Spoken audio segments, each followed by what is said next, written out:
Okay, guys, purpose of this video is how to build a FEO or non-recurring package in Mindbody on a different date than the day they want to sign up. So let's just kind of walk through an example. So I have an FEO that just signed up, Bootcamp North, $100. And the thing is, I want her to be billed on a different date. So in this case, I want this person to be billed December the 6th.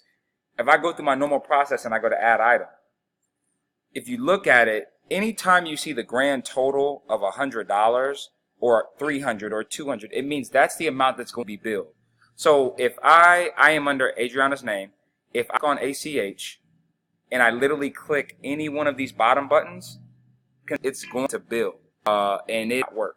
What I need, what we're going to do is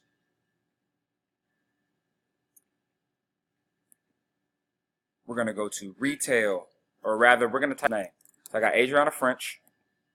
And again, we're trying to build an FEO at a different date. I'm going to go to account details. I'm going to go to add new pay schedule. Adriana's, the start date and the end date are what the situation needs to be. So this person, 2019. I'm going to put that in the start date and to put that in the end date.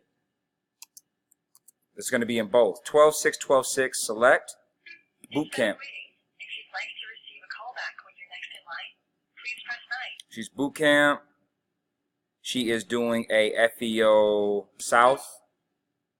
And I'm going to submit.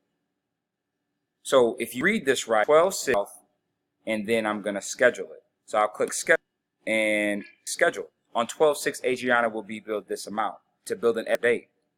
Now, obviously, I'm not going to bill Adriana, so I'm just going to remove this. So remove check trend. And understand that if I'm in Mindbody and I got a CO that I want to build, let's say I want to do Adriana for a contract.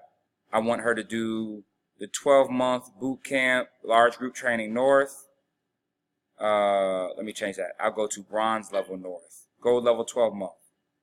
If I'm in here, the contract, 11/16, I have two options here. Let's say I change 16, right? Contract start date is 12/16, but she's actually going to be billed like today. So I'll give you an example. I click this, and you always want to look for this grand total. Grand total means if I run her AH or to be billed literally today, right? And she clearly said on the 6th. So all I got to do is go back, and I'm going to come back to this. I'm going to uncheck pay now. So 12 now means she won't get billed like that. I'll go to add item, and her grand total is 0. Back to reiterate, not $0. So again, always make sure that unchecked is there. So again, if I just triple check, if I click this and click this, see that's not there, and it shows one. So you're always looking to be charged. That is how you kind of get in Mindbody. Have a blessed day.